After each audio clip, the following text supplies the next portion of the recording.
Hello. Hello, hello. Surprise. Yeah, I don't normally stream on a Sunday. Right, cat. How we doing, guys? Yeah, it's a bit late because I was uploading, and I need to update this. I'm gonna do mysteries for Michi. But another thing we can update.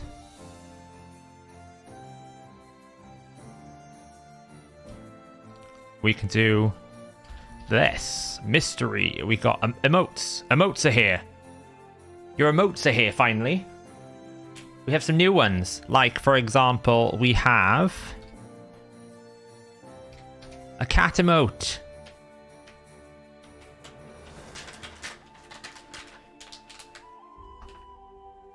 Gotta bribe the cat first. Here you go. It's not a difficult decision. You eat the food. There you go. Got some new emotes. We'll probably get some more done. But it's a start. I've been saying I'll get emotes done for like weeks. I figured we would jump on stream for a couple of hours, a shorter stream. Because Hellhades will be streaming like 8 o'clock. Just so you can keep me company while I have to pull the remainder of my mystery shards, or the amount of mystery shards I need to get Michinaki. We'll have a nice couple of hours, pull some mysteries, see where we are, and then go from there. Hello, brother. How are you doing? How was your weekend? You pulled 500 mysteries. Oof, I got to pull about 700. 2,800. Oh, God, it's awful. Grats for the ultimate death knight. Please don't. Fire away, Philip. Fire away your question. I don't see a reason why you wouldn't go for a dupe, especially for a faction like Shadowkin where you may not have had as much time to get champions. Like, Faction Guardians is still very powerful, even though it's probably been outscaled a little bit by other stats. So yeah, I would. Last one. You little greedy monster. That's it. No more. Yeah, there'll probably be a new fusion like next week or towards the end of the week. I mean, we haven't had an announcement yet. They did like a lame sort of, I don't know what the right word is. April Fools, I guess. It wasn't really that foolish. Alright, we just got to use our last 2 keys in the Iron Twins. Clan members pulled 8,000. I mean, to be honest, though, right? As crazy as it sounds, 8,000 mystery shards for a guaranteed legendary is kind of nuts, really, when you think about it. You know, it's a lot of effort, but really, it's actually great. It's a great payoff. I mean, 8,000 mystery shards or 20 sacreds, what would you take? Pick your poison. Should I shoot for beating the 3-star campaign or getting better at raid bosses first? I mean, you only ever will do the Nightmare campaign once, Deacon. So really, unless you care about those rewards, I wouldn't bother too much. Like, I certainly did some on my free-to-play, but not much. You're going to get better gear from, like, dungeons once you start hitting stage 16. Clan boss, you really want to try and get as high as possible. And obviously, leveling food is decent in Nightmare campaign, but normally it's just much easier, much more efficient in Brutal. So it's not that important. Once you've done it once, you probably won't go back to Nightmare campaign for a while. Hey Patrick, I'm not doing too bad. I was feeling a bit under the weather on Friday. I was going to record an arena video on the live arena, but to be honest, my voice was a bit shaky and I was like, am I coming down with something? So I thought I better not push it. Took it a little bit easier. And so far I've avoided the cold. I really don't have time to get ill at the moment.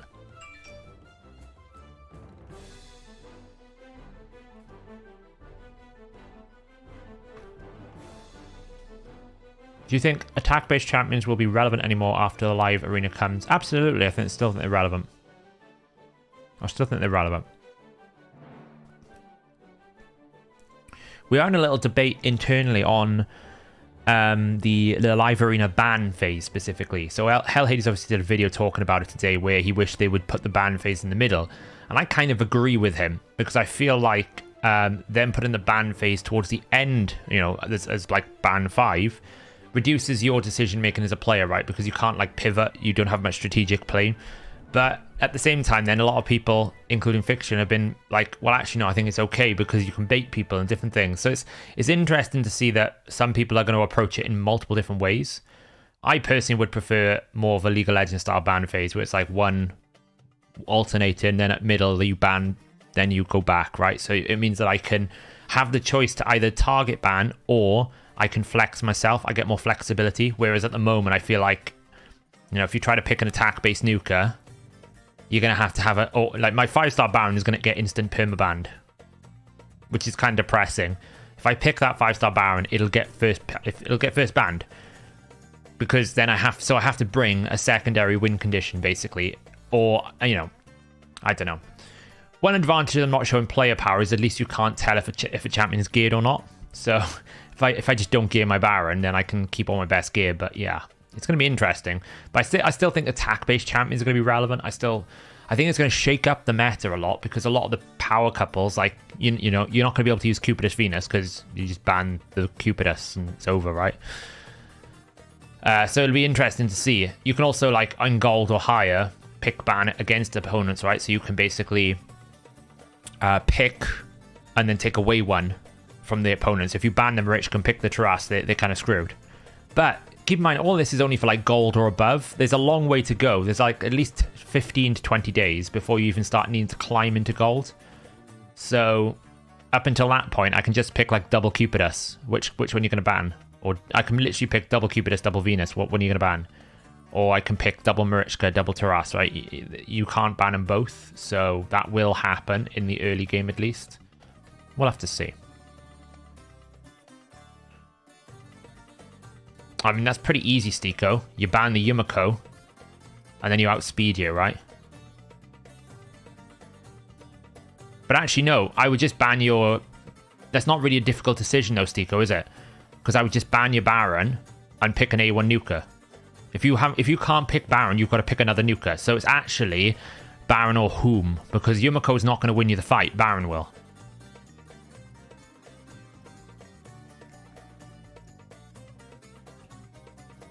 You can pick double Cupidus in lower arena. So bronze and silver, there's no rules. You can pick as many as you want. So Oh, look at that. Five coins away from another one. How annoying is that? Hey, Solo. You pulled your 3,900. Well done. I've only got to pull about 700 or 800 here, so it's not so bad. I just wanted a bit of company while I did it because it's boring as hell. Right then, let's pull some souls. What are we going to get out of this? Probably nothing. Ooh, epic. A 1-star. Wow. So in gold above, nobody can pick the same champion, right? So if they pick Cupidus, you can't pick Cupidus. They can't pick another Cupidus. In below gold, so silver and normal, everyone can pick anything. There's no rules. Yeah, that's what we're doing on the stream. We're going to be pulling mystery shards. As fun as that sounds. Right, let's get rid of that.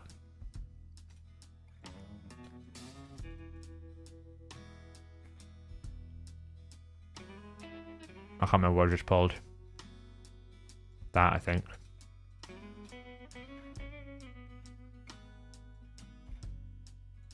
I already have a 1-star Jurang. I don't need 10,000, thankfully. I only need, like, this. No, Dutchy. The rules only apply on gold or above. So in bronze and silver, it's pretty much free for all, right? You can pick whatever you want, whenever you want. But once you get into gold, that's when the rules start applying. So that's what we're going to do today on this stream. Mainly, we're just going to be pulling this. I also, like, I haven't looked at the champion training tournament, but I did notice that there was a legendary book available for winning the champion training tournament. So my, he's kind of pushed really hard. I was like, can I snipe it? Is it possible? I don't think I will, but I'll be able to hold, like, position 2. I could probably snipe it if I wanted to. It's not worth that much for a legendary book. So, scratches here. Oh, look at that. We've got royalty in the house. We've got arena royalty. Speaking of arena. How's the arena prep going, Scratch? Are you stressed out about live yet? I know I've got loads to set up. I have no idea where I'm going to find the time.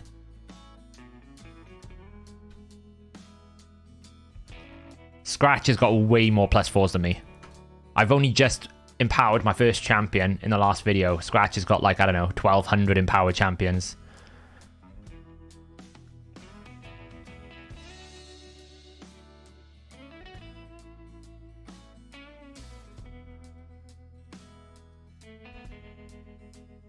You had to skip Michinaki. Oof. How come? Did you not have the mysteries?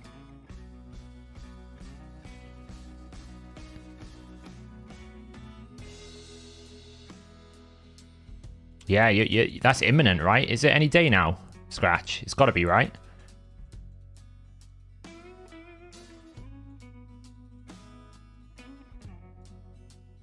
Plenty of time for you to stay awake, theory crafting, whilst you're caring for the baby when it arrives, right?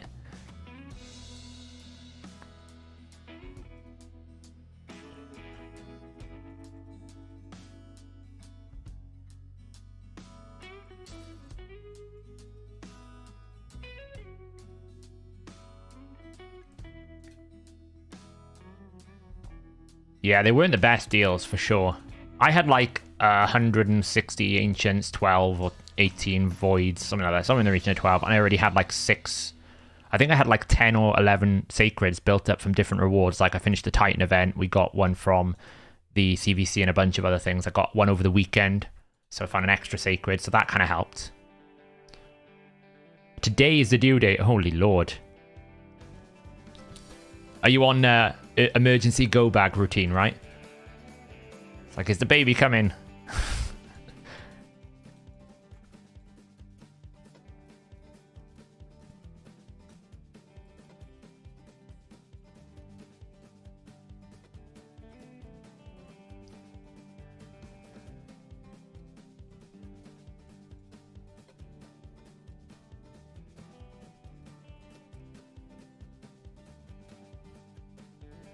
I really need to start tracking my Void Mercy. I'm really terrible. I just yeet voids if I know I'm not close.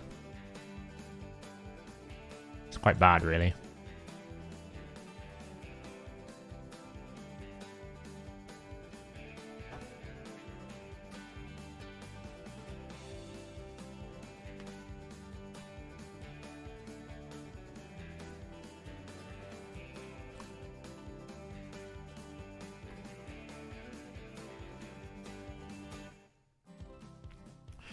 Are you pulling Michi as soon as you get the fragments? I was thinking about this earlier. I mean, the efficiency part of my brain is like, if it's not a champion chase or clan versus clan, you don't pull your fragment champions. But I kind of want to build him for Hydra. So it's like, kind of what do you do, really?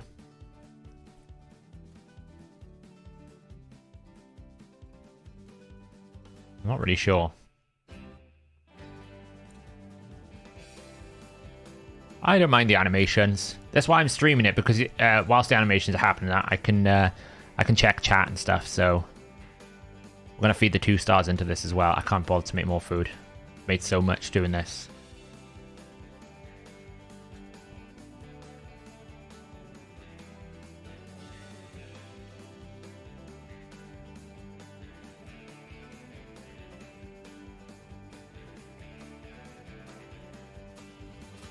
I thought they were going to get rid of these fusion things. They never really did they? The message about fusions. It's kind of annoying. Wow, look at all these 2 stars that are getting consumed. Yeah, I should. To be honest, Carnifex, I very rarely load up RSL Helper. I'll be honest, I really do. Do I think Supreme Elhain will be good in Live Arena? Probably not. Be fine for silver. But high end, no. But for silver, yeah, absolutely.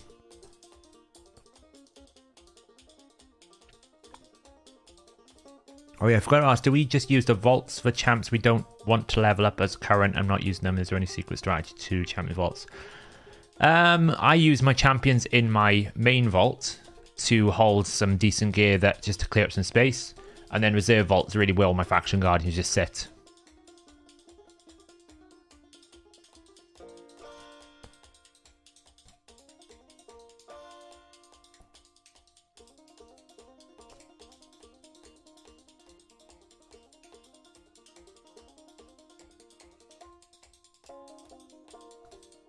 So many people that has done 10,000 mysteries. I don't even know how.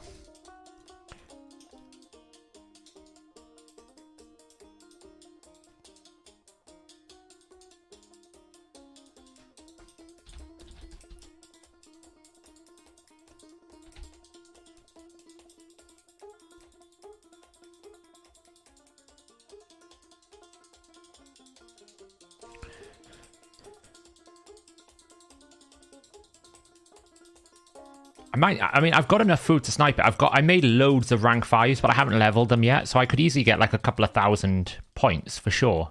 That's why I was tempted to do it, because I was like, I probably could do it for that legendary book, but I'm not that invested in it, I'll be honest. It's not like you get much for it. I don't need the anniversary tokens anymore, because I got loads of those.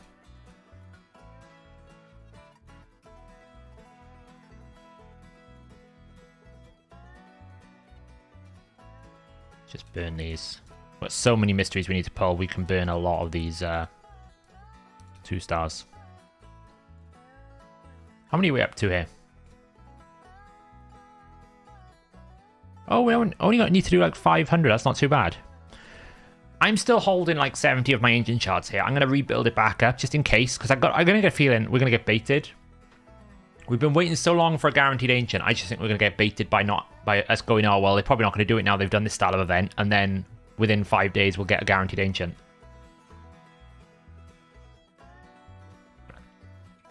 I don't really know how people get so many mysteries, to be honest. I can probably sit around about 3,000, but... Am I ready for the chat to chase me in Live Arena? Bring it. Bring it. Honestly, I'm looking forward to it. I need to grind hard though. I need to build probably Monday, tomorrow's stream. I need to build a good chunk of champions in a you know, I need to rebuild all of the main ones. I need to get Uko sorted, Necret sorted finally. I need to get a couple of Nukas built properly. I need to look at really kind of solidifying a core of champions and stop messing around with them, because I've been, you know, Necret has been waiting for masteries for months.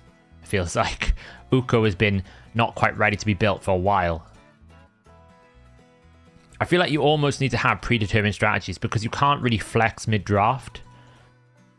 It won't matter so much for gold. Gold, I'll probably just bring my speed teams, because nobody can beat me. But I need to... One thing we'll have a look at is, can we boost my Arbiter speed a bit more? The other problem I have with my account, I don't really have the Yumiko Warlords. So lockout for me is a strategy I cannot use. I can pull a Basher in, but it's not ideal. I might as well use some chickens. We've made a rank 5 out of all our level 1s. How crazy is that?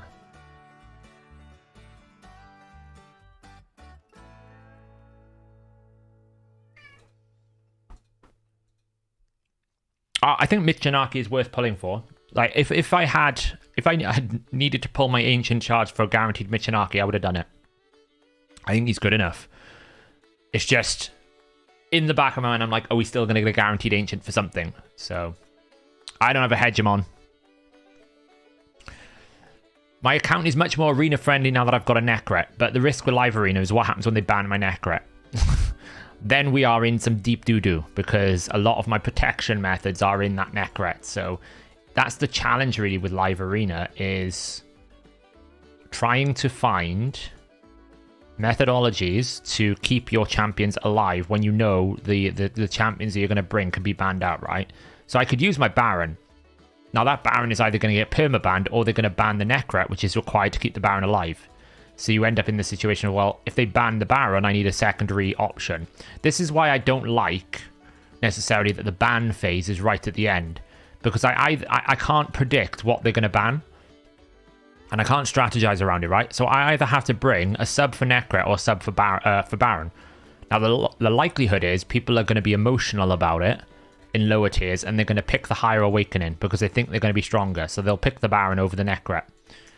But the problem with this strategy is if I can't really draft a 5-man team that covers if they ban my Baron and if they ban Necret. There's not really flexibility in the team to be able to pick for both. So you kind of have to go into situations like, what are they going to ban?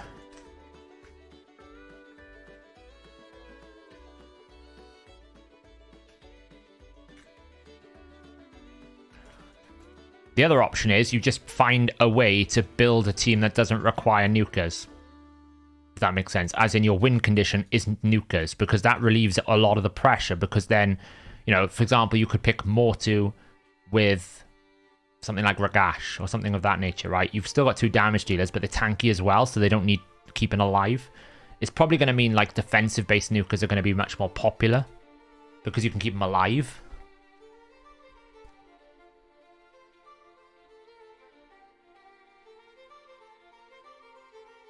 I wouldn't call Brogni a damage dealer. His shield does enough, but not a lot. Yeah, Scratch, exactly. I mean, this is the problem. Like, if the ban phase was at P3, I think it's way better. Right? So if I go pick 1, enemy picks 1, pick 2, pick 2, pick 3, pick 3, ban 1, ban 2, that's okay, because I've now got 2 picks that I can flex with, right? I've got strategies that I can do, because if the enemy bans my Baron, okay, well, now I need another win condition. If they ban my Necret, I need someone to keep my Baron alive. It affords me the ability to be strategic around my decision making. It also means that I can think strategically about what I ban on the opponent's side if I can get a picture of what they're drafting. Whereas in the current system, I feel like player decision is out the window. You basically have to... You don't get to be strategic about things. You just have to hope they ban the right champions and not the wrong champions. So I think that's a bit of a... I wouldn't call it a problem. I would call it a missed opportunity.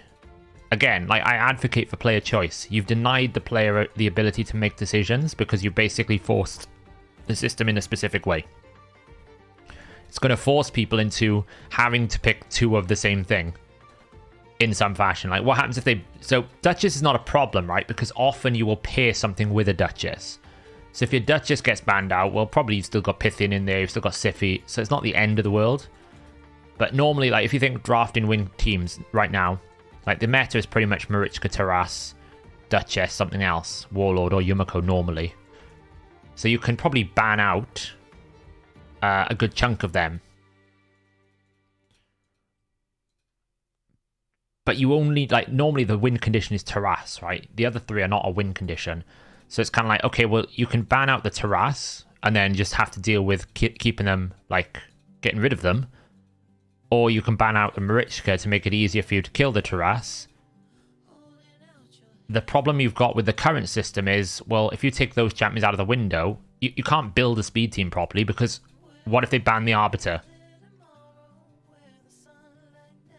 So you have to basically bait. You have to bait who your fastest champion is. So I could basically, I've got 2 Arbiters. I could use one of my Arbiters as bait to make people think that's going to be my fastest champion, but actually put all my gear on something like a Lysandra, or a Yumiko, or a Lady Kimi, or a Morrigan, right? Something of that nature. And then have that banned out. But then that still means you need to bring an increased attack champion, right?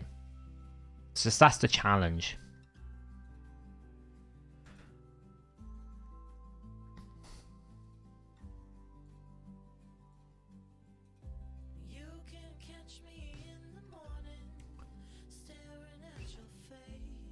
And then, of course, the other problem you've got is you end up basically like building your champions just for live arena, and they become a bit useless everywhere else, right? So if I have to strip my fastest gear off my Arbiter just because I can't use my Arbiter in live arena because I'm getting banned, well, that now makes my Arbiter useless everywhere else, and I can't keep swapping because that's too expensive. So that's the other sort of dark side of that system, where basically I can't use my best gear on my champion because it's going to get banned all the time, which makes the champion pointless.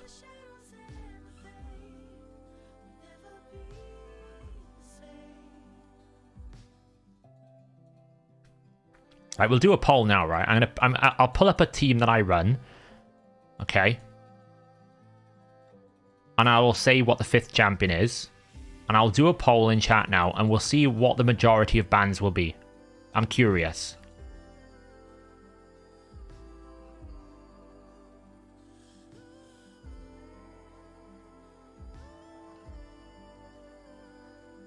Right, so if I pull up this team here, let's just find a team here, right?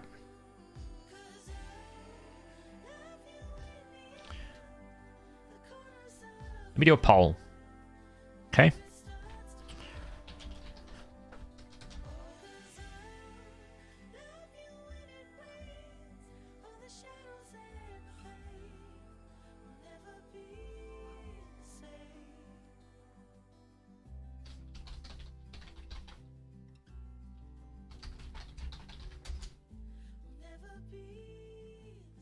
I can only do 4 options here, so I'm going to go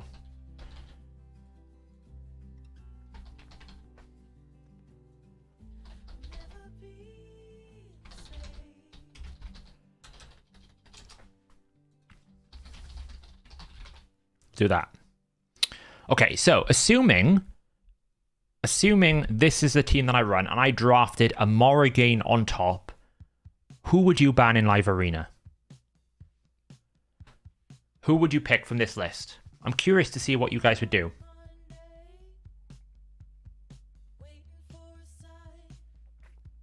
Yeah, you can't see the player power, so at least you can hide your gear, right? So at least, like, if I've got an extra Arbiter at level 60, I could basically put an Arbiter in, knowing that I'm not going to use that Arbiter, but have all my speed gear on someone else. That's fine. That's an advantage.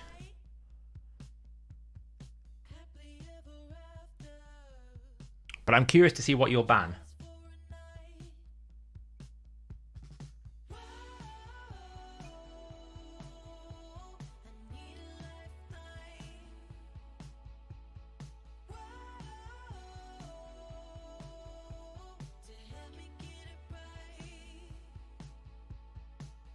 And then what I'll do is I'll run that team and we'll see how it goes.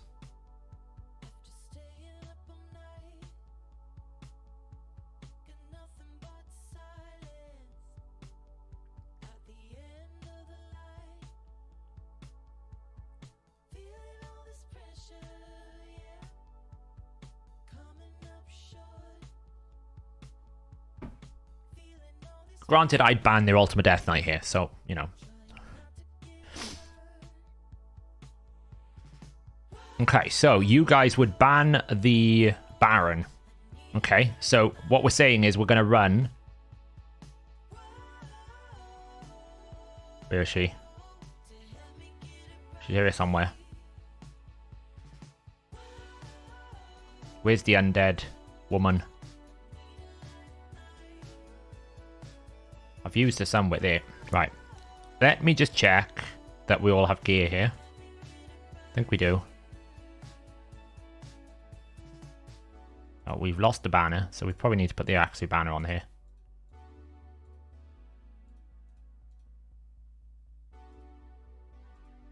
And I'm pretty sure Liss has gear. Romantu, I haven't touched in ages, so he's fine. Liss. Where is she? Where is the chica? I can't find champions anymore.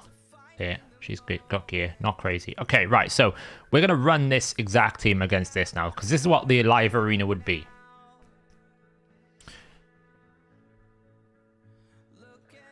Let's see if this actually can win. Now, Stone Skin's a problem. But, you know, we could do some clever stuff like we can try and steal the buffs. Okay, we didn't. Try and take that away. Oh, well, we got rid of one. Okay.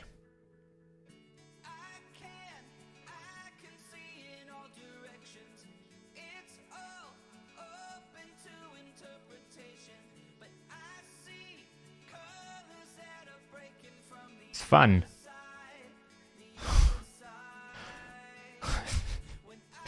Hey, Steven.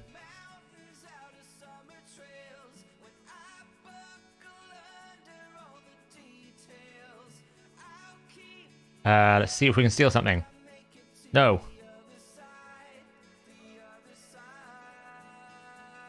Oh no, we're gonna lose someone.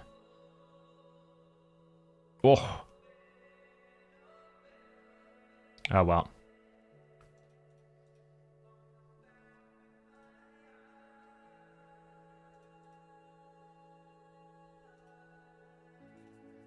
The ultimate death knight kind of ruined this strategy.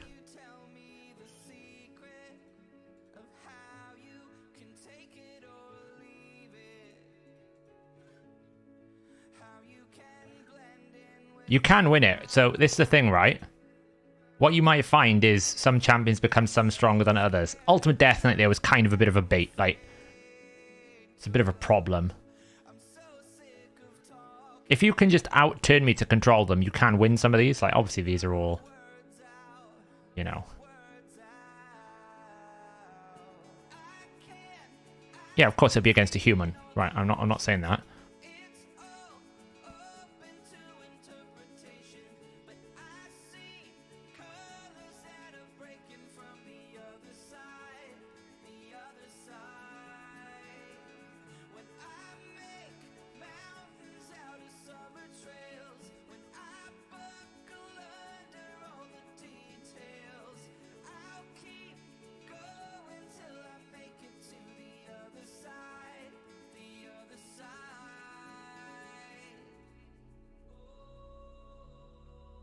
Oh, it's going to be close. That hurts. Morrigan's actually legit, right? She's got to revive off.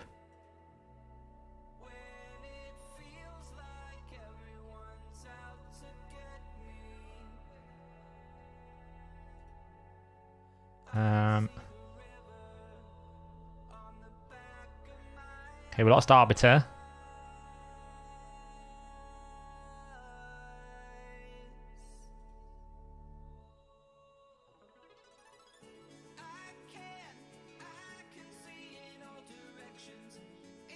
We're winning. We're winning. Somehow.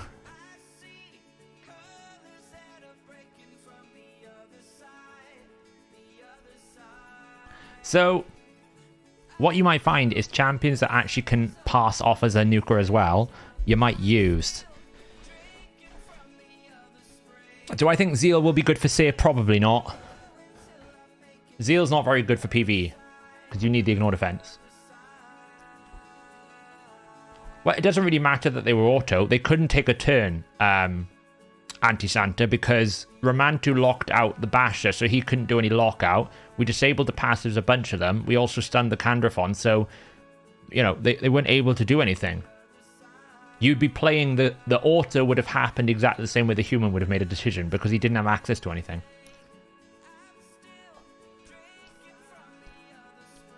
Well, Candrathon didn't have his passive, Loyal, and he didn't have increased attack. So that's 100, what's that, 50% attack loss and 40% damage loss. That's why. That's not that, it's not that that candy was lame. It was the fact that he didn't have the buffs required. That's why setup is important. You know, Arbiter is essential to make that work. So against that team, I could easily ban out the Arbiter to stop the Candrathon getting going. So, we'll have to see. It'll be interesting.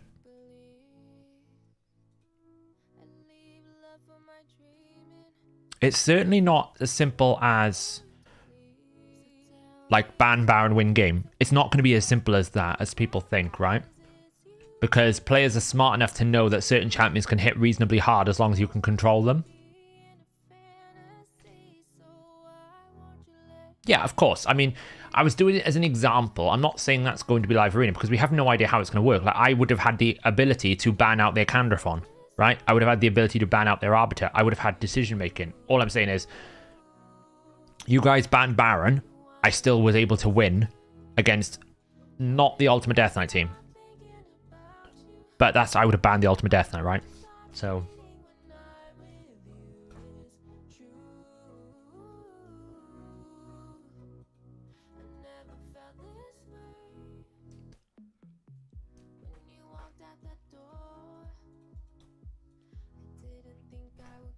But here's the problem with live arena, right? You can't go into it going, if I ban the Baron, I'll pick go second. You have to almost go into it thinking that. You can't flex midway through. So if, say that I pick Arbiter, right? Anyone who first picks Arbiter in gold will lose that fight because you're telegraphing you want to run a speed team, right? So I can then start drafting go second.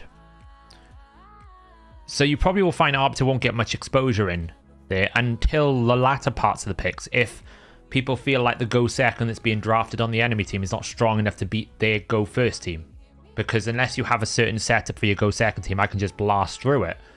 But I can't go in there going, oh, I wonder what they're going to draft, and adapt halfway through the draft. I have to almost go in there with, this is the team I'm going to pick. Because there's no way that I know what they're going to pick. And I won't have the ability to flex midway through. So if I pick one win condition, then I lose. If they pick one win condition, they lose. It's almost like the strategic thinking about in terms of what you pick. The problem is the strategy kind of goes out the window once you've picked everything because you're almost defaulted to decisions. You're defaulted to having to pick a specific strategy before you start drafting. You defaulted into them banning a specific champion on the enemies. And that enemy's then defaulted into having to pick a counter because they know that their champion is going to get banned. And I know which champion that I'm going to get banned. It's almost like none of the decision, like there's no mystery anymore. If I draft Baron, I know most people are going to ban the Baron. Because it's a 5-star Baron and people are going to emotionally react to the Awakening. They're going to go, that's a bit too strong. It's going to one-shot my team. I'm just going to ban it away. So, immediately the ban decision-making has gone out the window. You haven't got any flexibility there. You're instantly into a window where, okay, they're going to ban my Baron, so I have to bring the 5th champion that can do what Baron was going to do. It's a bit lame.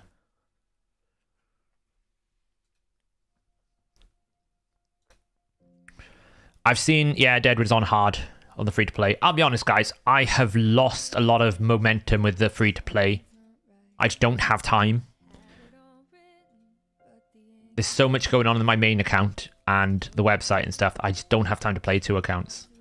Also, my account stalled because I just can't get out. I still haven't pulled a legendary champion. So it's kind of like there's not much to do on it other than repeat, rinse, grind, and I do try to, I am trying to get back into it, but I haven't had a chance to really put much effort because I just don't have the time and mental capacity to do it all.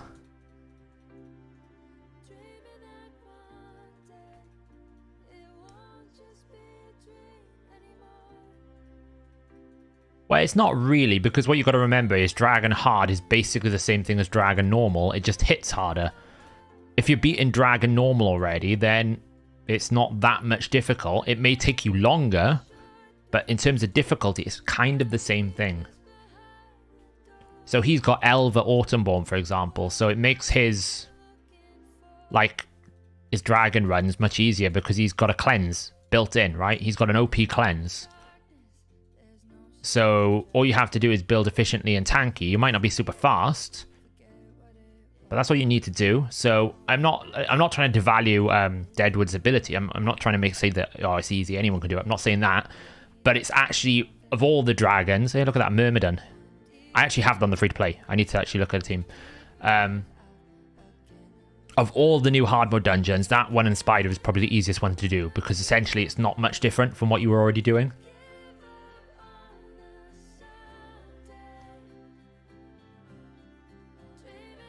So Saf, how would you think a normal new player would react to your situation now?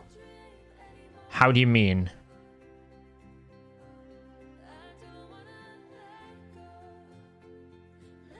Hey Francisco, Sunday's going well, thank you.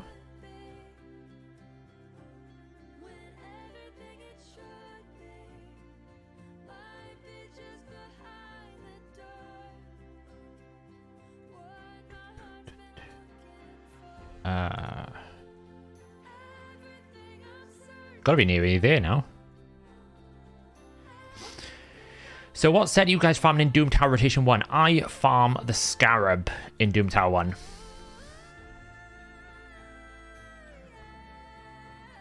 I think a new player has a lot more drive, Philip. Right, what you got to remember is I've been there, I've done that, I've worn the t-shirt, I've seen the thing. Like, there's nothing that I have, like, I'm motivated that I haven't done already, right? And the problem is I can just go on my main account and have a lot of fun. That's the big difference. If I didn't have my main account, I'd probably still be playing it quite religiously. But because I've got my main account that can just literally pop shards, do this, do that, it can, you know, I spend money on the main account, it's a lot less sluggish. And I'm not experiencing everything for the first time. I'm experiencing it for the second or third time. So it's kind of like a new player wouldn't have the same experience as me. A big part of the free-to-play adventure for me was trying to understand or train my brain a little bit to understand how people would feel or are feeling when they're playing the game now. Like, how difficult is Arena? How difficult are different challenges? It was never really for me to fall back in love with the game or anything, because I was still obsessed with the main game, with my main account. So it was basically designed to try and help me appreciate the challenges of a free-to-play player and also the challenges of a new player. When someone says, oh, I can't beat this content, now I have a better understanding of it. I have a better understanding of what things you need to kind of focus on, which is good. And again, it's not that I'm giving up the free-to-play. I'm just at this position now with the free-to-play where I'm not playing it religiously. I'm not doing tons and tons of time on it because I just don't have time. I think the community will want me to spend more time on things like live arena content, things like improving the website tools, the optimizer tools, things like content around the new hard mode dungeons. I think that's more valuable at the moment. I'll try to stick to maybe at least 1 month video or 2 months video on the free-to-play. I probably should do an update, but I haven't really had a chance to do much. I mean, the free-to-play is a good place in the sense that I've got good farming team for most Doom Tower now. Probably some bosses are a little bit trickier.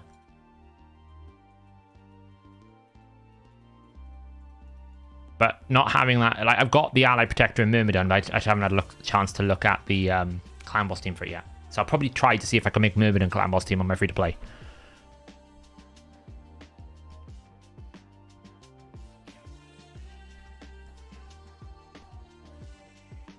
What do you consider... Hey, I'm sorry to keep asking so many questions, but what would you guys consider worth money packs for someone who doesn't like spam spend on the game? Monthly gem pack is good. The monthly shard pack, if you want to get some few shards, is pretty good as well. I quite like picking up some of the $9.99 energy packs, just like to substitute and supplement some of them. If it comes around, the sack of gems is very good. Basically, gems are the fundamental currency of this game. So as long as you've got gems, you can do anything in the game. So a big part of this game is about basically, that's what I look at. I look at gems as a value for everything. You can use it for energy, you can use it for refills, you can use it for a bunch of different things. So anything that has a good amount of gems for a good trade-off value is always worth it. Monthly gem pack, monthly shard pack, stuff like that, sack of gems. I use Uros to farm Scarab, yes. I'll show you my... Why is Marshalled icon is broken on leaderboard? Marshalled is broken on the leaderboard. Probably the name of it. Nobody's reported it to me. It's obviously very difficult for me to make sure all 766 champions load correctly on the free-to-play.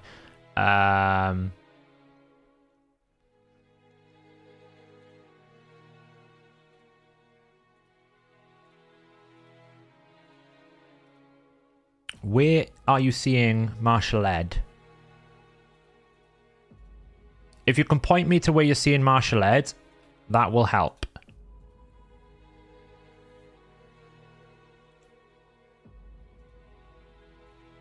Mind you, I'd like to point out, Deadwood saying he's on hard mode dungeons for Dragon. It's only showing him at level 20 right now.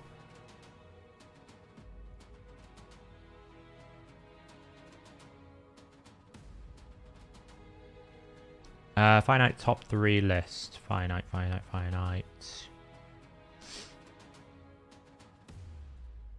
Oh, in the community, is it?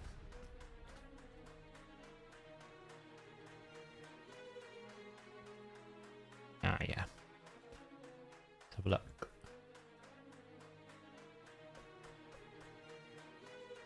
Oh, I know why. 1 second. I'll fix that now. Because Marshalled is a boss, he's coded differently in the game. It's really annoying.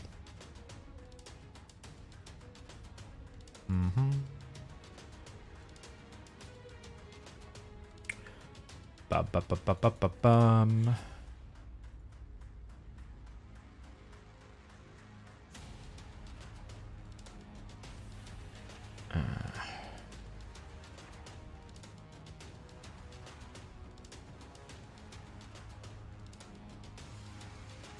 Now I gotta remember which one he is.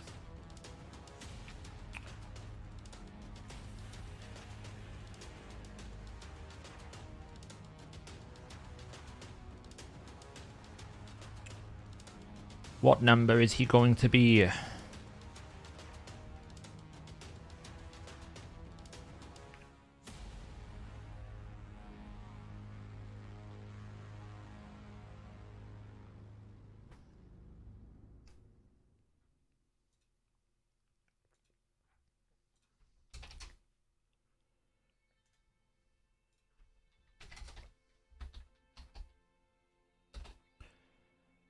We also need to do Fushan. Sorry, guys, I'm just fixing this up right now.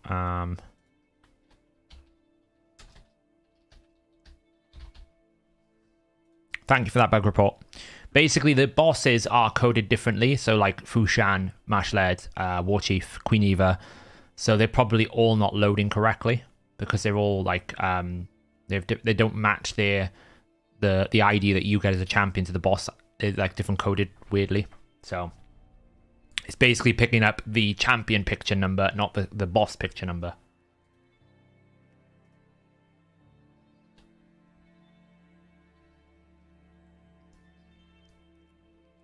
Yeah, my Uros is basically this.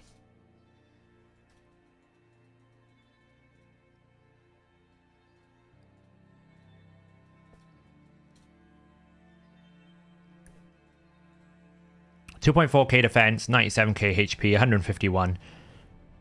Basically enough resist and accuracy to stay to land his poisons and not get debuffed. In Stalwart, Immortal.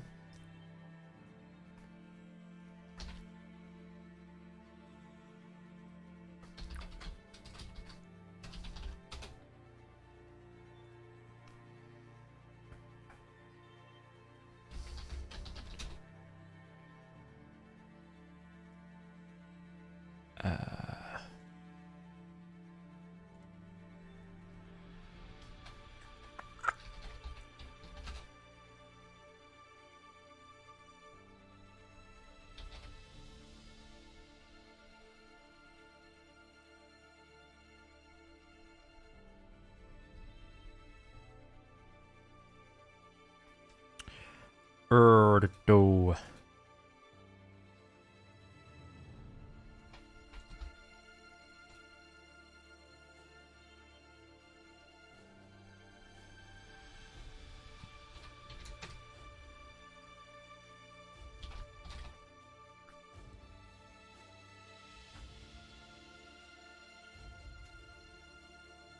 I'll be with you now, guys. Sorry, just fixing up this issue.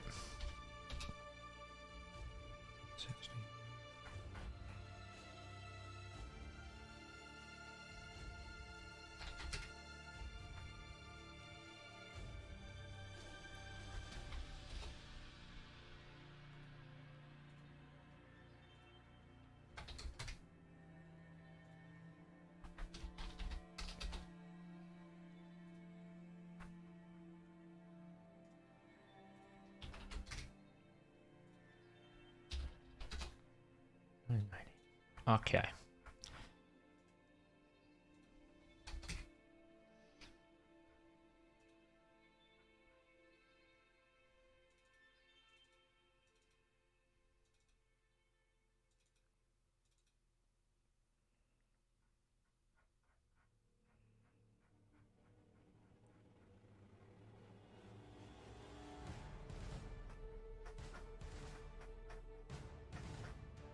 Why is that not showing up?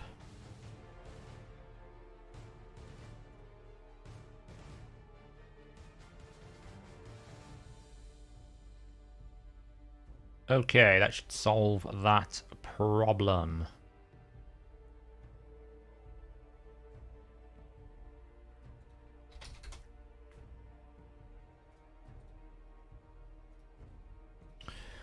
Let's just see if that loads. Bit of life fix coding whilst we're here.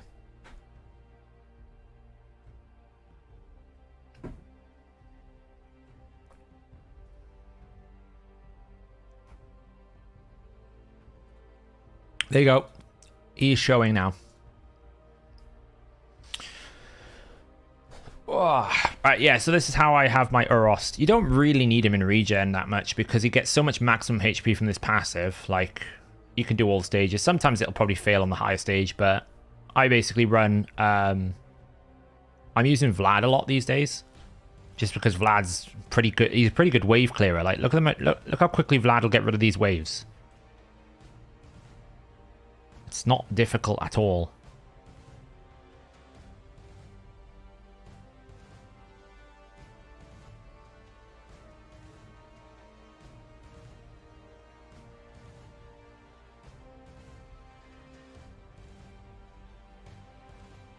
Even if he does want to, like, stop them dying. I've been using Vlad a lot more. It's really good. Yeah, we got emojis now. I've added them. Have I beat Finite Tar 10? I have not even got past 7 yet. I haven't had time.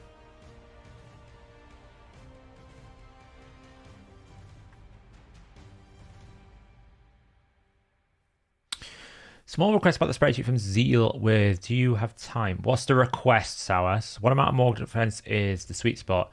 If your champion has 20, I think it's about 20 to 25% innate ignore defense, then you go savage pretty much all the time. That's the sweet spot. About 20 to 25 innate. What I mean by innate is like there is some sort of guaranteed ignore defense within this skill kit.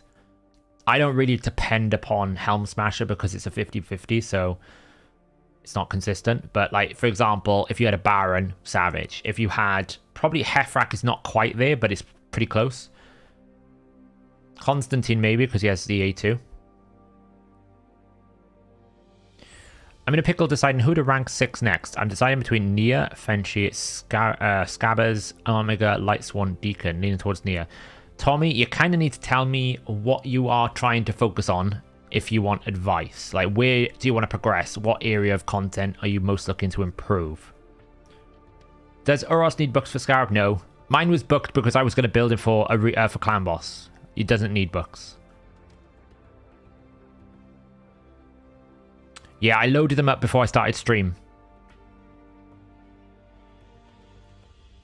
Yeah, so if your champion ignores 100%, then it's different, right? Because essentially Savage is worthless. So it's a very good set for your 100% ignore defense champions. Like, it's a very good shout that someone like Rotus, who already ignores a significant amount, probably doesn't need it, maybe.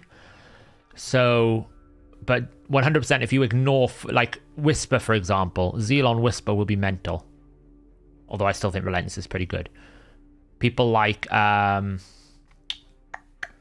who else ignores 100% defense? Like Faceless ignores 100% defense. It's pretty good. People like there's another one that ignores fully. Can't remember which one it is. So if I set 2k defense as minimum on a attack champion and then bias for maximum damage, is there any reason why it's giving me results do not have 2k defense? Buffs, ULX. Do you have things like increased defense on? If so, it will assume the 2k defense is with increased defense. Do you have an aura? Otherwise, it will assume 2k defense with the aura benefit. So if you have those buffs on, then it won't, it'll drop the number down. Yeah, I think Errol might. Blood Gorge does, yeah. Blood Gorge is the one I was thinking of. I'm trying to build an unkillable clan boss team with Ruella, Seeker, and Demitha. Don't have Deacon. What other champs would fit into the comp to build it to 3-1? So you're pretty much talking about the Mythwatcher team, Kevin. There is a video on my channel for the Mythwatchers. I run mine with Seeker. So you've got Seeker, Ruella, Demitha. I run mine with... What's the other two champions I run? Shemnath's one of them. I've forgotten the fifth champion. Alva, that's the one. Alva makes... So you need someone with speed buff to make a 3-1. So you can run it with Ares, but you have affinity issues normally. It's better off to run with Alva. So you can run a Spirit Host without... you can run a Spirit... Not Spirit Host, what am I thinking of? The right champion. Ares. And have it still reasonably affinity friendly. Not my team. I think Deadwood's team works better. Mithruella's team. There's one on Deadwood's site for it. Or you can check out the YouTube, this YouTube channel. There's a video for Mythwatchers. That's my team. But yeah, so you can see Oros does it pretty comfortably. I'm farming Scarab King this rotation. Although, I'll be honest, I don't really care. Lethal is the main set that I want out of it. We're there. We've done it. We've done it. We were 100 mysteries over. Boom.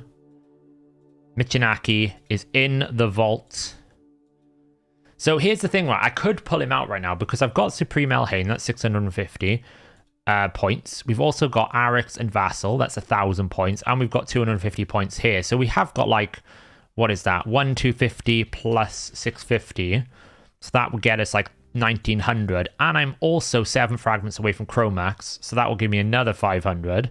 So it's like 1,500 plus 650 plus 250. So I've basically got enough champions for 2,400 points if I was to pull Michinaki now. If I was to do that, right? But part of me is like, I should probably just save it because I think with all these champions, if they pull a pretty nasty fusion structure, I can just basically do the champion chase without needing to use a shard.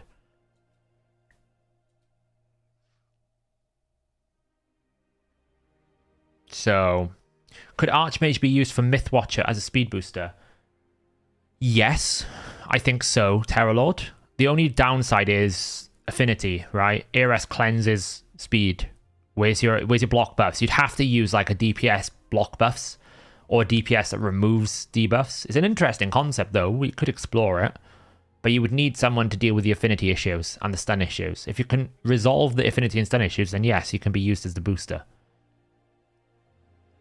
What is the best 2-1 if you have maximum speed potential of 300? Have Mani to Demitha, Ares, Ruella. So the easiest one that I recommend people building in an early phase is probably Myth Fu, if you have the Fushan.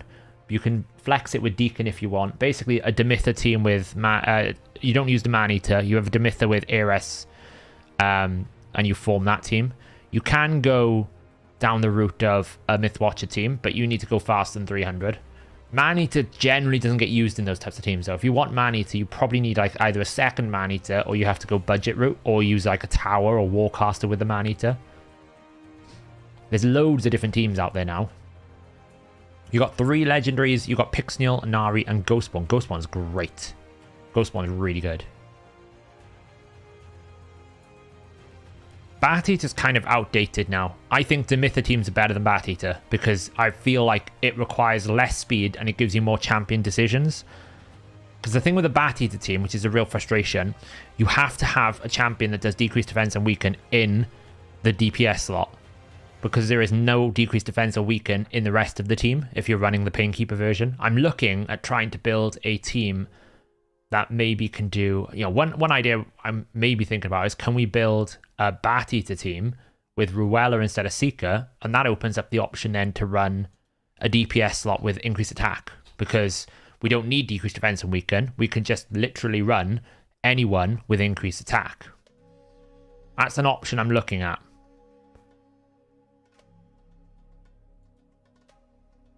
Could work. Does with Myth Watchers or a Mythborn work on Brutal and Hard? Yes. Yeah, so my clan boss team here. I think I tend to run Judge as my DPS for Brutal, just because I need to run a rare champion. But you can see my team here. I cancelled it early. That's my normal team. Elva, Ruella, Demitha, Seeker, Shemnath. But I also have like variants where I use Skronk. I use Skronk as the Nightmare because in order to make Shemnath work on Nightmare, you have to run it faster. I'd prefer to just use a different champion who's got some sort of self-buff turn meter to make up the difference. So I just use Skronk in that spot. Elva makes this team much easier to build. You can do it with ARS, but it's really pain in the backside because you just don't get good affinity management. Elva makes this team possible, really. I don't have Draco Swiftcut. Everyone does not have Dracomorph. Because I do not have Dracomorph.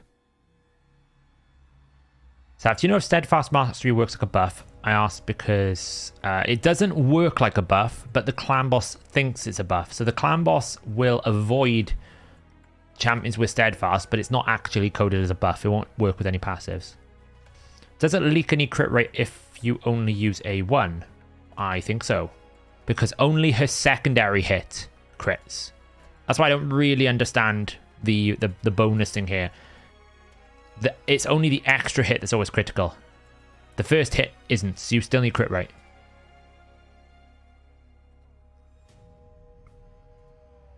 So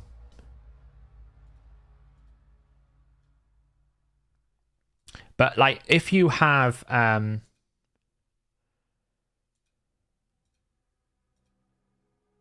Ruella Bat Eater, then all you need to bring is someone who can bring AoE increased attack, right? It doesn't need to be any debuffs. You just need someone who's got AoE increased attack to replace what you lose with Seeker, because the Ruella will give you all the debuffs you need. That could be anyone from someone like a Brogni. I'm just looking at the options here now. We've got Mithrala could come in.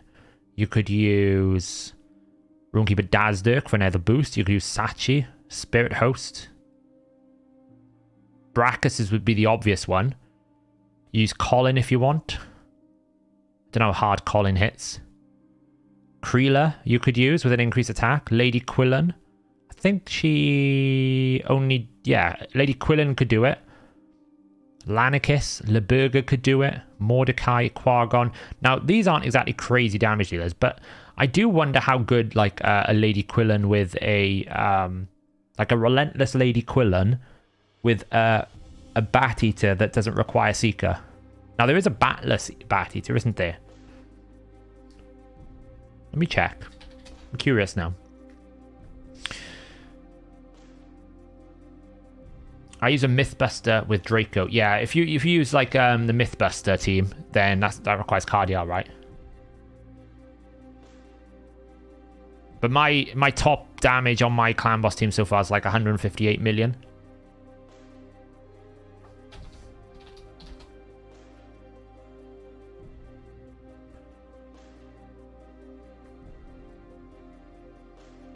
Where is that?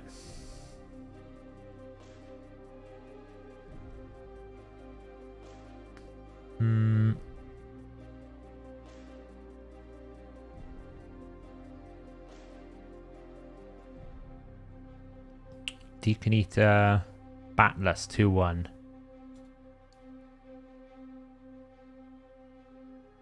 Let's have a look. So we have this kind of team, right? Where we can run almost like a man-eater, DPS, Painkeeper. But if we were to bring turn meter boost if we were to bring Ruella into one of these and then Lady Quillen into the other one, Lady Quill, like a lot of people don't like Lady Quillen, but I actually think she's got some niche usages. Where is she? What faction is she in? Lady Quillen. Is she Bannerlords? Yeah, because what Lady Quillen has is increased attack and increased crit damage. You also get double hit. She'll never kill an enemy in Clan Boss, but you get a double hit here. And then you also get a fill on the A1 on herself. So you can use her A1 to force her into a different speed tune. So you don't get a boost on double L. But if you basically run this, I don't know if it'll work in Relentless, because I think maybe the speed boost will kind of counteract it. Which kind of sucks. Like, it's kind of sucky. But yeah, you could run some sort of like batless man-eater team where the DPS slots then... I don't know if you can run... Can you run Relentless compatible? Let's have a look.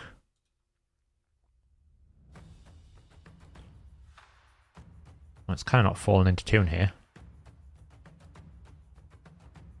I don't know what. Someone's messed up the calculator here because this is not working. Why is this not working? We've probably got the bad delays on, have we? These old links.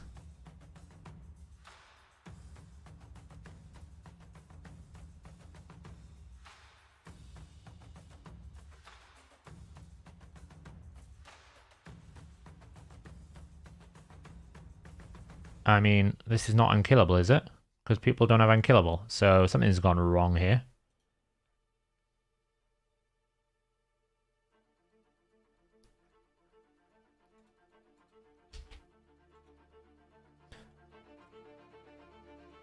Ping dead with that.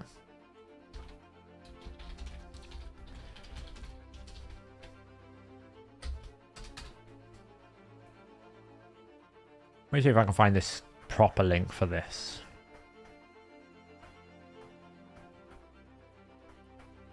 Where is it? Myth Salad, Myth Foo, High Myth, lots of myths. Me Seek God.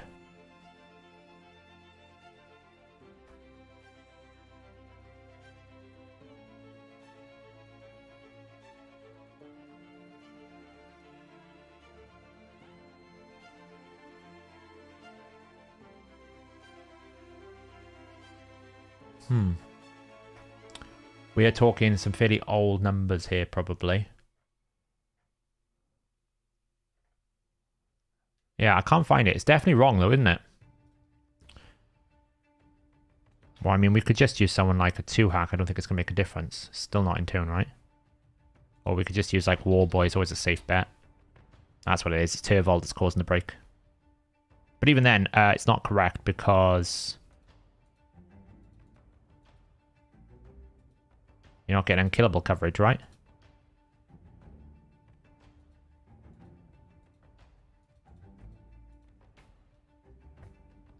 So it's in a 2-1 now, but where's the unkillable coverage? You can A3 there.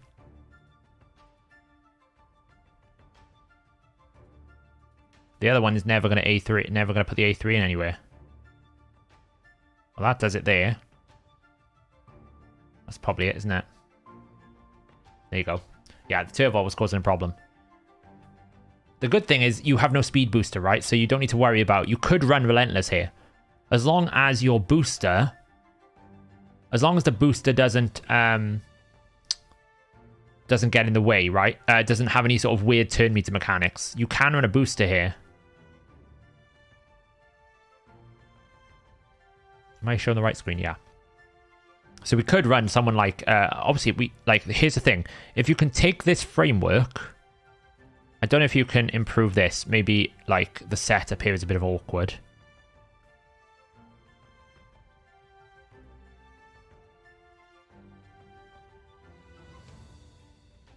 Spirit, we'd need to make sure.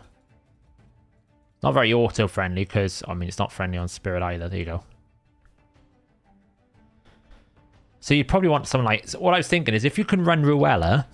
Now, Ruella will always do a bit of a boost. So can you actually drop people's turn meters down? Run Ruella gets your primary debuffs, brings you down into thing, and then all you need to do in your last spot is to bring someone who's got like increased attack, right? That's all you need.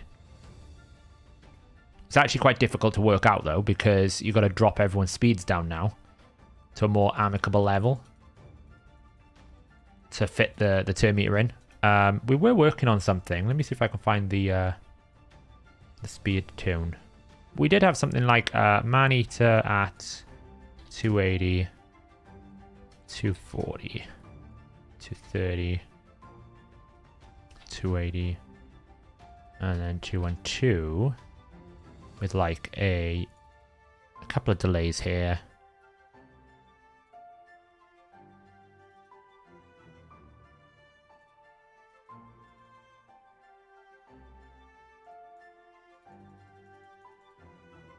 Not very spirit friendly. Something's not right. We got the speed off.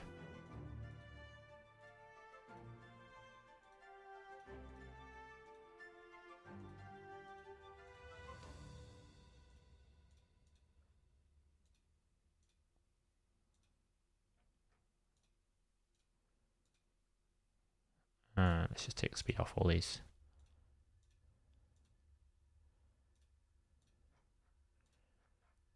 So this is unkillable.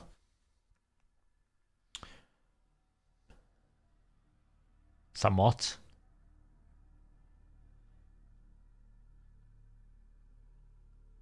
At least I think it is. Let me just double check.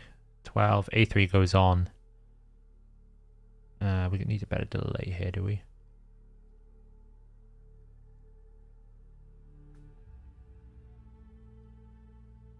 It should be alright. 212, 230 to this.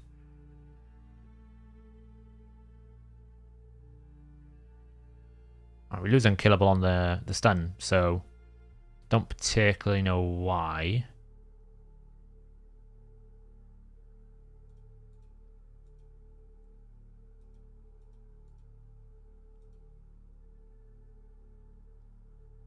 Yeah, it's not really unkillable, that. I thought it was. So yeah, so I'm playing with the idea of trying to find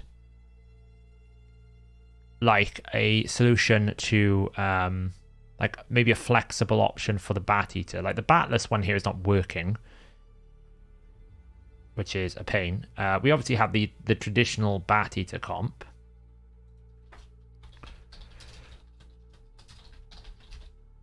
So with a dash or with it without, you know, Bat Eater. You know, obviously this is the traditional team. So the problem with this team is you don't have much flexibility in this DPS slot. So if you can drop Seeker for a Ruella, now it's not going to be a 1-for-1 here. Because effectively you lose, I think you lose 10% boost and you also lose the extra turn. Cat, you're destroying this house by bit, you know that? Yeah, it's difficult because essentially the typical Bat Eater team, you'd need to like somehow get the right setup with the right speeds. And you can see here, like when we compare it side by side, the Seeker is doing the A3 and another one here, which, you know, it's not happening because it's a longer cooldown. So you have to kind of like look at it from a different angle. But, you know, it's something I'm exploring, basically. Can we figure out how to make a Bat Eater team that's got more flexibility with Man-Eater? Because I feel like Man-Eater's lost its day in the sun since Demeter and that's come out, because it always used to be good, but it was very difficult to find a good DPS option. So it'd be nice to have more flexibility in the DPS slot using Ruella or something of that nature, because obviously with Ruella, you kind of get the primary debuffs that you need. Now, you could just run Ruella in the DPS spot and just run A1 and A2, but you kind of lose a value. Like, it's not much. It's not worth it, really. It didn't hit hard enough, but we'll have to see. So, yeah, we got Michinaki, which is cool. And I finished the Titan event. I don't know what I'm going to do with all these excess Titan points. I hope we can convert them to silver or something. Cat, you're not helping. You want tea? Okay, right, you drink the tea. It's fine. Yeah, so it's kind of like where we're at. I need to run a clan boss nightmare quickly. Let's run the Skronk. Clanmate runs Manny to Owella Kitis. Owella Kitis in Arena. Interesting. I mean, Manita could rise in priority if Sheep still remains really strong. Not many champions ignore unkillable. A lot ignore block damage. It's kind of like what she's doing, Dutchy. It's a bit weird, really.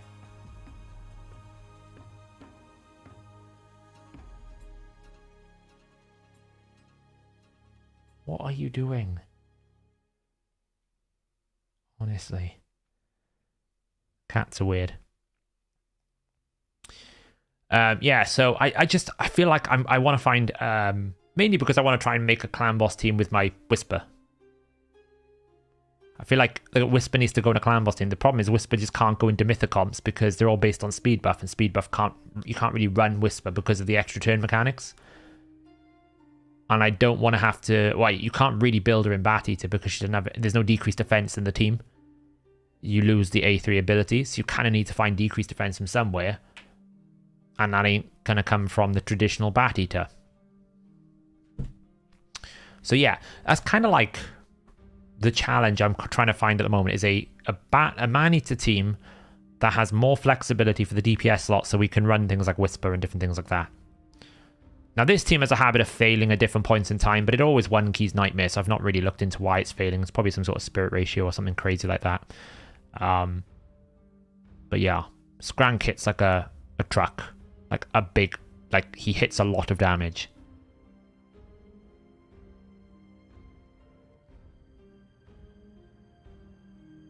I do need to try and, like, I might rebuild Alika back into high damage again, put her back into clan boss, see what she can do. Whisper, there's just not a lot because it's very difficult to fit her into a team. Like, champions that have conditional extra turn mechanics are a pain in the backside. Yeah, I'll show the Skrank build after. Because, like, this is why Marksman is not very good. Like, you can run him in teams that can support Relentless, but there are not that many teams. Bat Eater can support Relentless. Man-Eater teams can generally support Relentless. If you don't need the speed buff, generally you can support Relentless. But if you need the speed buff, which is a lot of Demitha 3-1 teams depend upon, that's kind of where you fall into a problem.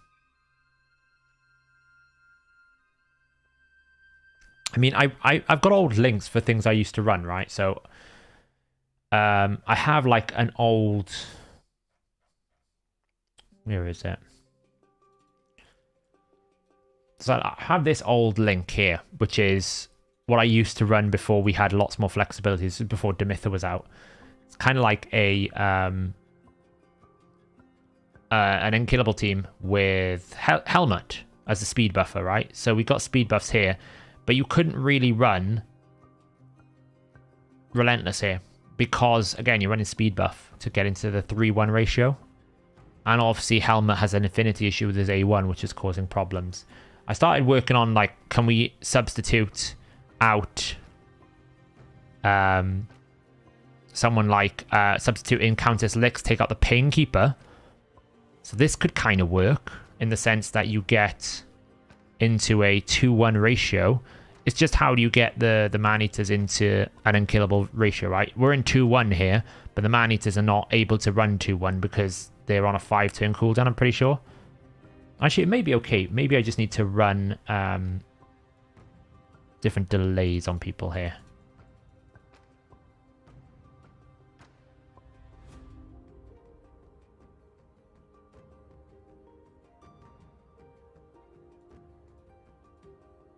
You run there.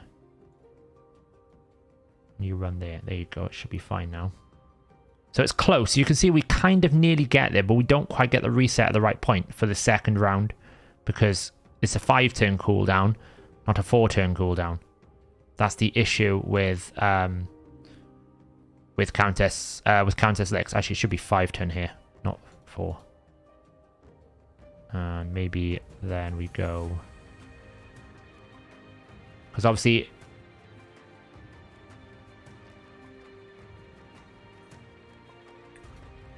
Can we get this to at all move? Nope.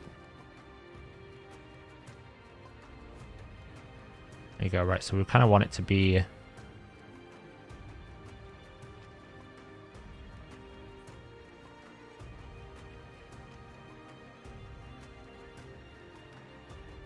think the issue is she's a 5-turn cooldown.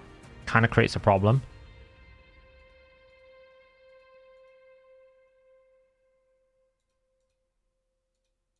When it should, like, you can see we can get into a 2-1, but you can't then get the unkillable in the right rotation, because we can get an unkillable here, but you can't get the unkillable to be regular enough, because a 5-turn, not a 4-turn. So you almost need to run her like 8-3. It's really tricky. Really, really tricky to build man-eater teams with enough 2-1. Hey Lisa, how's it going?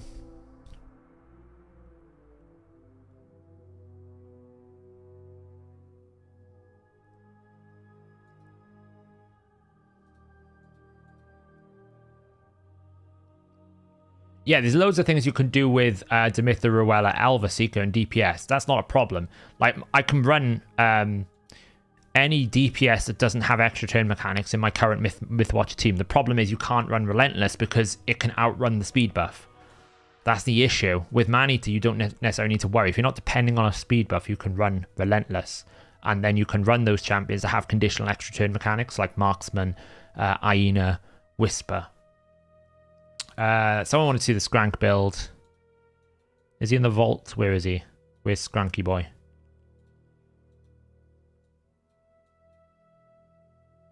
There he is.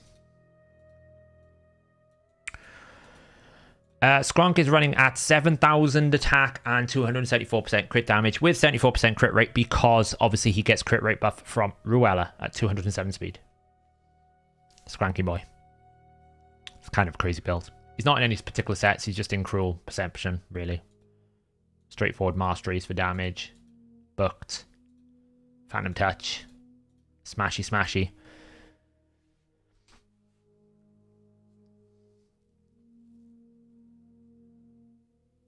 Yeah, so the extra turns do cause a problem because you outrun the speed buff. So sometimes if you... So a lot of the times with speed buff, if you can guarantee the extra turn, then you can normally resolve the issue. Right, so people like Turvold, people like Gnishak, you can do it because effectively you know where the speed buff, the extra turn is going to happen. Krutraxa as an example, Lord Shazar, you know where the turn meter is going to come in. The problem you have with someone like Whisper is you don't know when the turn meter is going to come in. Same with Relentless, you don't know how many extra turns you're going to get, and you either outrun the speed buff or the speed buff falls off at the wrong point, and it causes problems. Because I would really love to get this in a clan boss team to just watch it annihilate the clan boss. It would be so much fun. So that's kind of a challenge I've got. I did buy this 5-star for the Alika now. So Alika, we're nearly at 6-star. She's kind of lost out half her gear. She needs rebuilding. But Skrank is great for any clan boss fight. Hydra is very good, Elliot Parker. It's pretty easy to activate his passive, right? He's got this passive thing here, which is... increases the champion's attack and crit damage by 5% every time HP burn triggers. It doesn't take an awful lot to actually get that to trigger up. And he does have a lot of self-healing. He has a weaken. He hits pretty hard. Well done, Optimum. I've just finished pulling mine. We're down to 2,000. We got the Michinaki done, which is kind of cool. I wonder where that put me on champion training. Probably up to like 9,800. I don't really care enough to get the legendary buck snipe. I'll probably try and get the 6-star. I mean, what's more valuable? 6 times 6-star epic or 4 times 6-star legendary? I feel like the legendary gear is probably better, right? It's probably better to go second than third and second.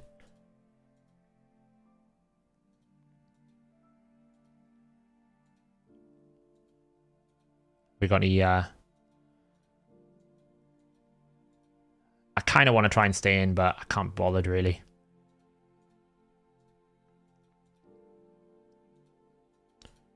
I think I'll save the Michinaki, because, to be honest, until you book him, and I've only got one book, he still he needs the books.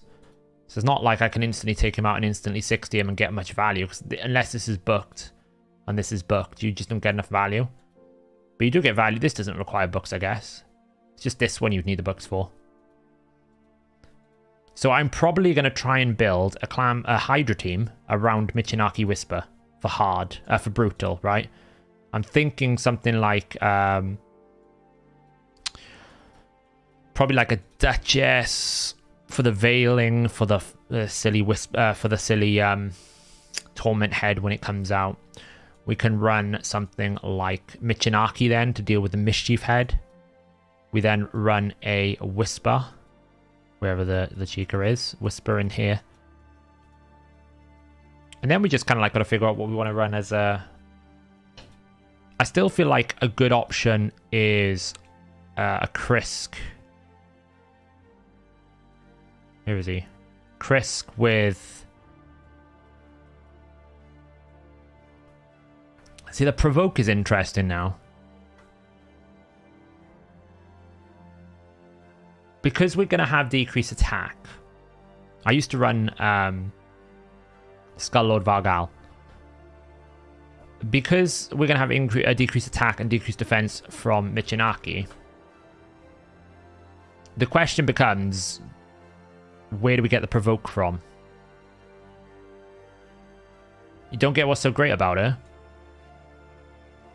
She has a 100% ignore defense. She gets extra turns. She has an innate 10% chance. Or she has 20% chance to always get an extra turn whenever she lands a critical hit. She guarantees herself an extra turn when she attacks someone with decreased defense and weaken. If she attacks a target with weaken, she ignores 100% of the target's defense. And she can weaken on an A1. This is why Whisper is so good.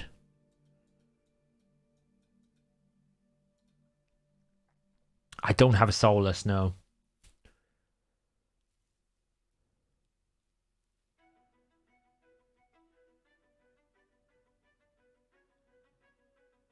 And a boom. She hits like a truck, but she gets loads and loads of extra attacks. Cantra's in my main... So my main Hydra team is this. This is my main Hydra team.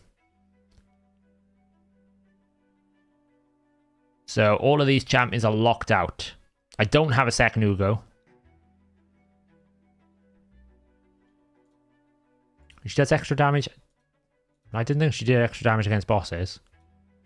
Could be wrong. Oh yeah, sorry. Yeah. So it's 10%. Yeah, you're right. I read it wrong. It's 10% chance she gets an extra turn, and it's 20% damage against bosses. So she hits really freaking hard.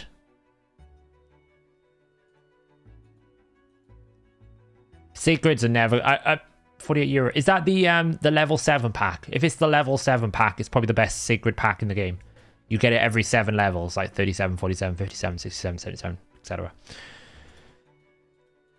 Yeah, so for a Hydra team, my Nightmare team is pretty much locked in here, right? These champions down here are locked. Geomancer, Royal Guard, Cantra, Necmo, Mithrala, Ugo.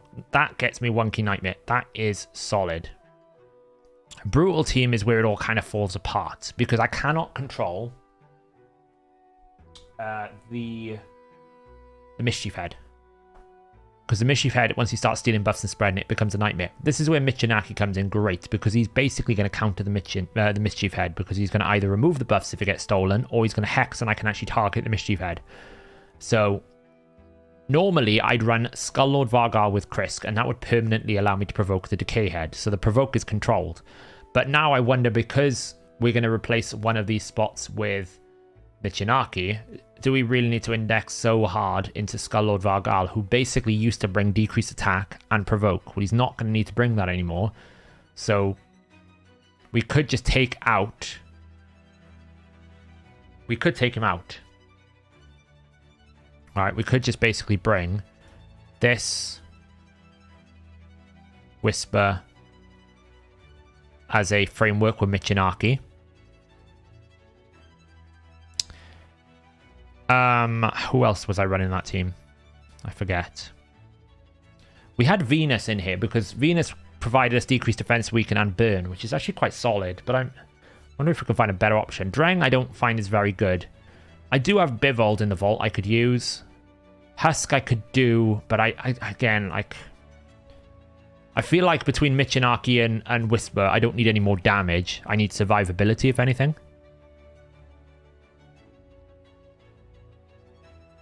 I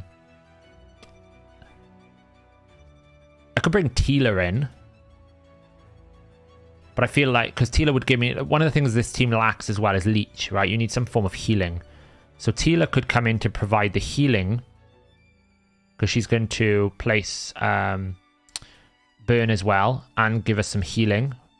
Backup Hex. We don't really need Hex because we already got one. But it would be a backup Hex. So we could go a Tila route. Or we could go an Akimtum route. Although I feel like it's actually quite hard to get things set up properly. He does a fair amount of damage. I don't really need damage. That's the thing.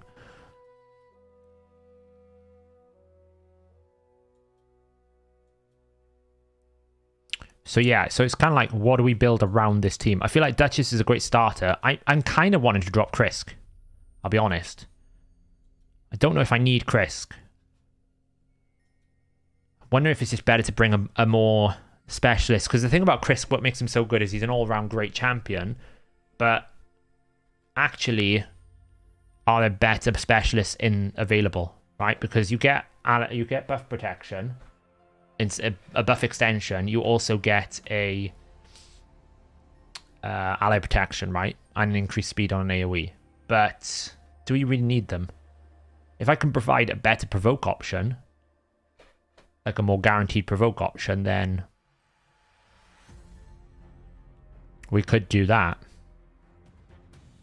What are you doing? Get down. Get down. Go on. Down. Oh, look, you're causing a mess now. Snick Track. Interesting option. What does Snick Track do? I've got a Snick Track. Necmo's in my Nightmare team. Let me remind myself.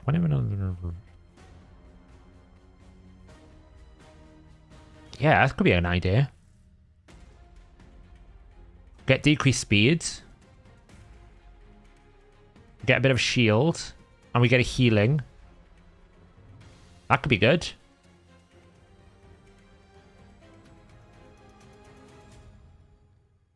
I don't think I'll need a Mischief tank.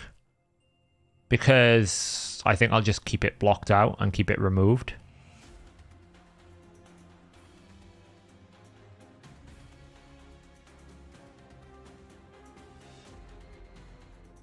So we could go... we could go for a Snick Track. That could be interesting, because I do have one. I don't use it. He's booked up mostly, apart from these two. He's booked up apart from his last two cooldowns. So I have a question about Drang. His HP doesn't need accuracy, but do I need accuracy for the A1 activation? No. I don't think you do. I could be wrong, but I don't think you do, no.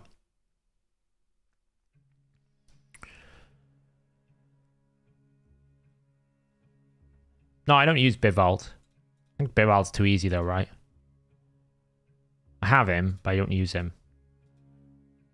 Like, Bivold doesn't give you ally protection, which is kind of... Sure, you get... So, Bivold gives you provoke. I don't think Bivold is as good for what I was looking for. Because if I'm trading Krisk, I kind of want to have an ally protector. Right? So...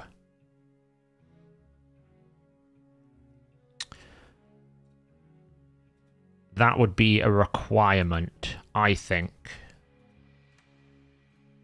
to have an ally protector. What did this Knight Rev ally protector do that I've got in my vault?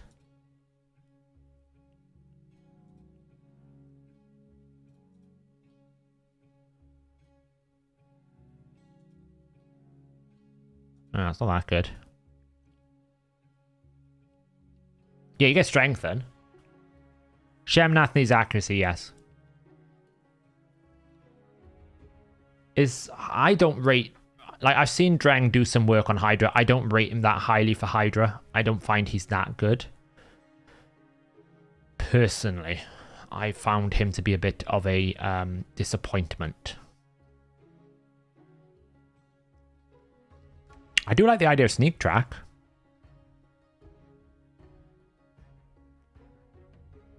It's interesting because you get leech, reflect, and you also get shielding, which can't be stolen, which is great. Because I don't really feel like I need. I mean, we could actually just go down the White Dried Near route, right? Get ourselves some. Get an ally protection, baby strengthen. Get some built-in healing with an AoE decreased speed. So White Dried Near could be an option. We don't really have the leech, but at least we have the self-heal passive that heals everyone.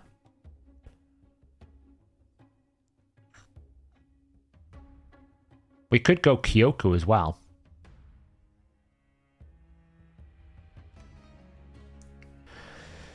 Talking about this point, I'm back. Got some fish. What's going on? We're just theory crafting some Hydra options now that we've got Michinaki ready to summon. Just to get some ideas about what we could build to make it work, really.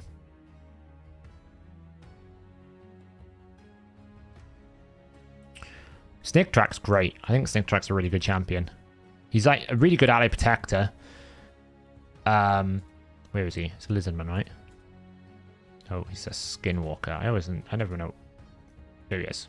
So the cool thing about him is he's probably the only decent reflect damage champion in the game, for sure. Decent. Not amazing, but decent. Because you get the reflect buff. When there's a reflect damage buff out, he always puts a leech on the target. And then when there's a leech on the target, you get a protected shield for 30% of this champion's max HP. You also get an AoE decreased speed on a 3-turn cooldown, which is great. So he's basically decreased speed plus ally protection plus leech. So it gives you a heal version of Chris. Now you don't get the buff extension, but you know, we could go something even like, because I'm honest, I'm pretty certain that a team that has Duchess with Whisper and Michinaki is not going to struggle for damage. I think Whisper and Michinaki will do enough damage. We could then go something like an Aniri, if we wanted to basically improve the healing. Then a Snick Track. Michinaki's here. So what do we need left in this team? So we have buff extension, leech, decreased attack, decreased defense from Michinaki, hex from Michinaki, buff cleanser from Michinaki. Damage is built in. We have veil if we need to. We have protection. We probably need something like, we have no weaken, and we have no HP burn. So Poison Cloud would be a problem. So we could go the option of, so I feel like Tila with Snick Track is not a good shout, because I feel like Tila with you kind of get pretty much everything that Snick Track's giving you in Tila's kit. So you could go and say, well, we won't run Snick Track, we'll run Tila, and then you can just run someone like a White Dryad Nia, who has ally protection with decreased speed, right? With Michinaki. But you don't have a weaken in this team, so you probably want to have to, like, figure out how you're going to get weaken in. So potentially, you might just want to go drop that, run a Venus. I mean, I could run Tumasir as well. And I could always run accuracy on my Whisper. I'd rather not, though. Like, weaken options here. That is, like, target.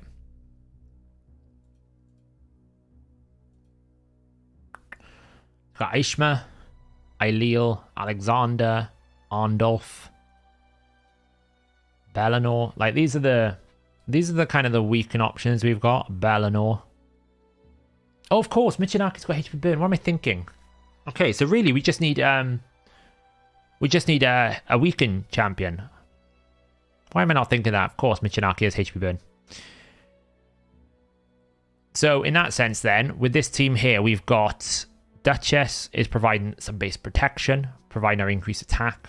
Michinaki is providing everything for HP burn, decreased attack, and decreased defense. And Hex.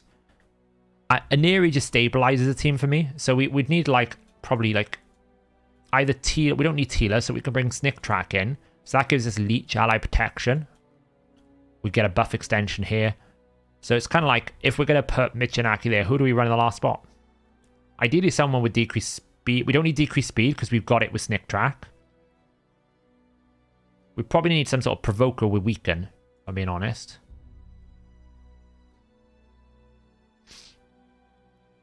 Do we have increased speed in this team? Probably not. We don't have increased speed, do we? Which you kind of probably need, but you don't need it necessarily. Would help though.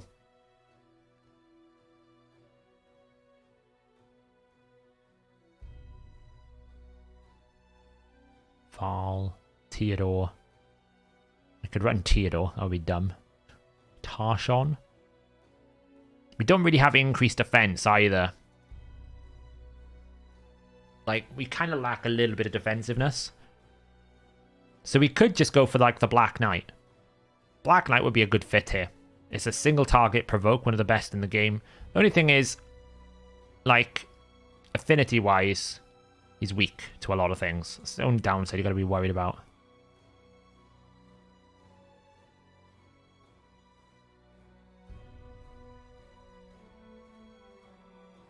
I could run accuracy on Whisper. I don't want to.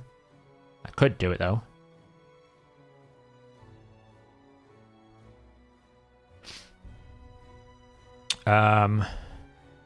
Yeah, it's tricky. It is tricky.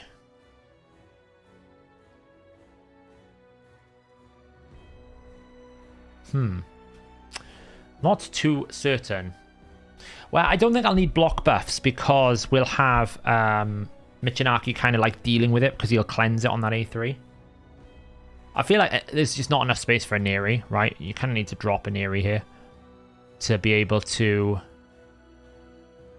do it. Skoramis, he's an interesting one, isn't he? I've got him somewhere to actually look at. Where is he?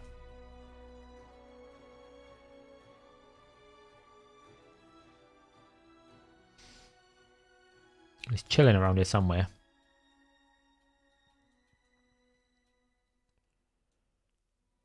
There he is. How does he do it?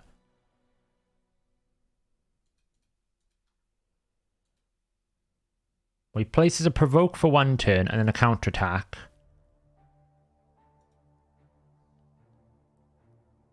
I don't really think he's a good option for this. He's not going to provoke. Well, there's a load of healing here because Leech. Basically, whenever an ally is going to get attacked by reflect damage, I'm going to place Leech. There's plenty of healing. No. Skoramis is not that good. Like, Skoramis isn't going to heal the team. Where is he? He was here a minute ago. Skoramis doesn't do anything. Like, get a provoke, continuous heal on himself, decrease the duration of all enemy buffs and places, decrease attack, and then has a chance of stealing the target's turn meter. Like, he doesn't do much. Unless you're talking about someone else.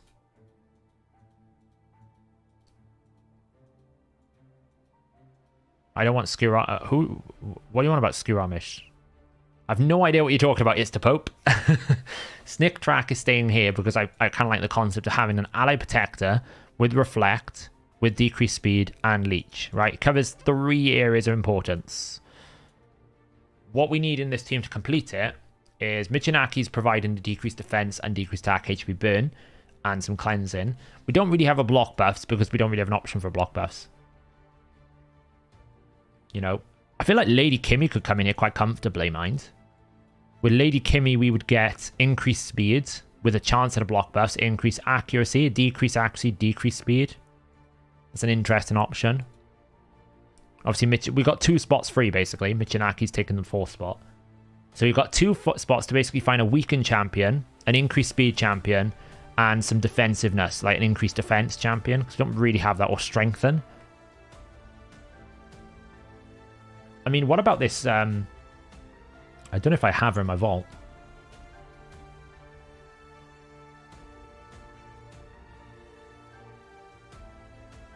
This could be interesting. Did a job. Morag.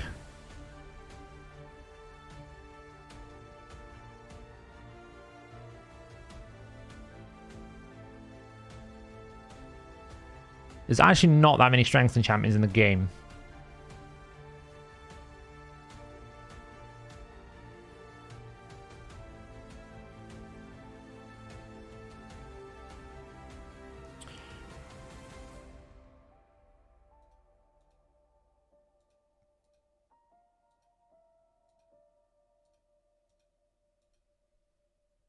Nope. Marichka, Mithrala, Morag, Fossalis, Sigmund.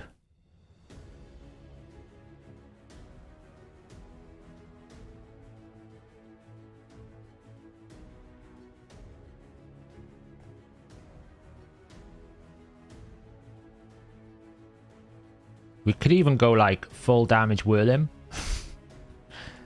Like full on, like full damage, decrease accuracy, freeze, strengthen, increase defense. Could be an option. Krakoth.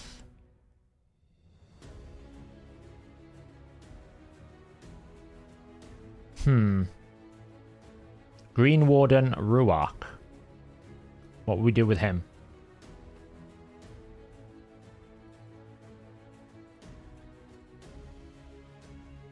It's only on himself, right?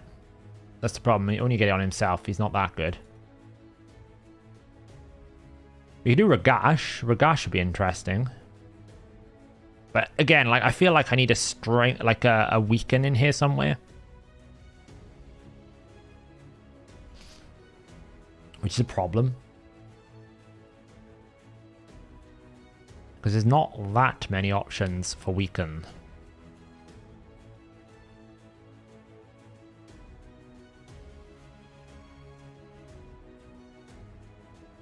I don't need more damage. I 100% don't... Damage is not what I need in that team. Damage will be absolutely fine. Because between Michinaki and Whisper, they're going to get annihilated. No, I need Weaken for Whisper.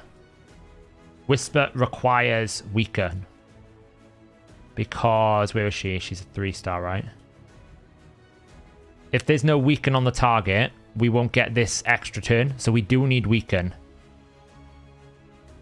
If she's not going to provide the weaken, we need her to have the weaken.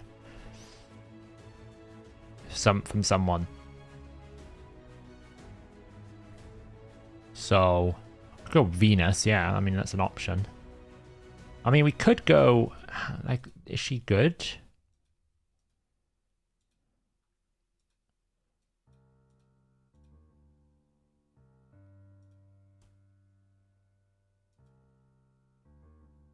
I mean, 3's not great.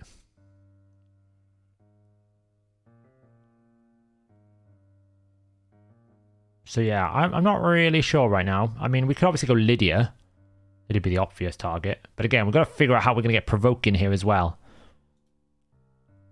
So, yeah, so that's something to think about, basically. I just need to figure out the balance now. So I know that my team is going to be formed around Michinaki and Whisper. But I just need to figure out what else I'm going to do. But we'll have to see. So we'll see. We got Kimmy. I think Kimmy Lydia is an option. There's various different options. Kanoiki is an interesting choice, yeah. Loads of different options. Anyway, guys, Hellhades is about to go live on his channel, so I'm going to end it here.